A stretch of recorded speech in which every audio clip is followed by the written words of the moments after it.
اخوتي، هاد الدار اللي ما فيهاش الضوء اللي رحنا نشكيو عليها 4 سنين هذه، ها انتم كتشوفوها. ها الركيزه وحده هي اللي ركبوا لنا هنايا،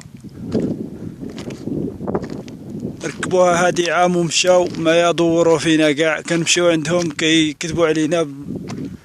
هاد الشهر، الشهر الجاي، الشهر الاخر مور العيد، قبل العيد، هادشي هذا باش كيصيفطونا في الجماعه.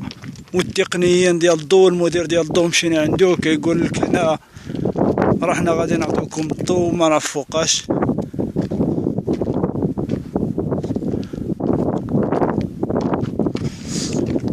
النهار الاول كانوا كيقولوا لنا غادي نعطيوكم الطاقه، في التالي كذبوا علينا، ما عطاونا لا طاقه لا والو. قالوا لنا نتوما قراب للدار الاخرى اللي فيها الضو غير 120 غير 220 مترو، نتوما غادي تستافدوا من الضو.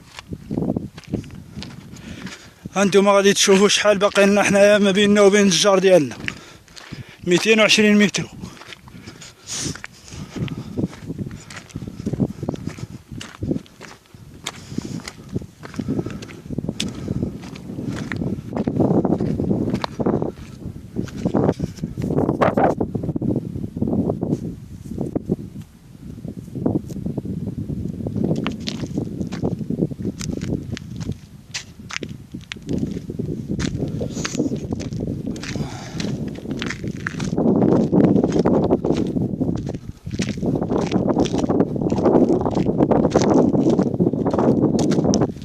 هادو هما الحفاري اللي حفروا هنايا هادي عام، وقبلها راه فات 4 سنين.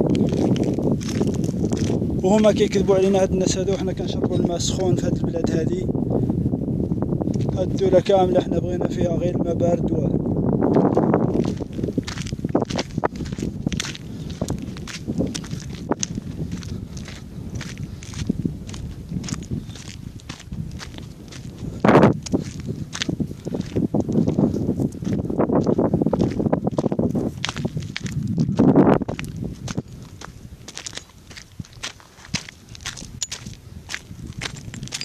ها الحفاري، ها حفروهم ومشاو بحالهم.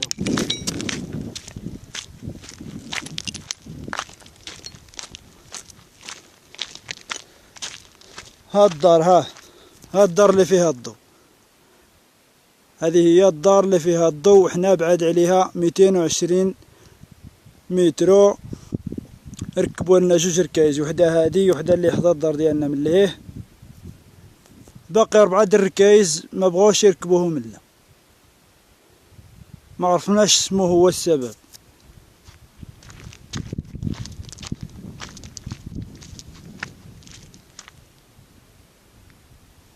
هادشي اللي كاين، والسلام عليكم.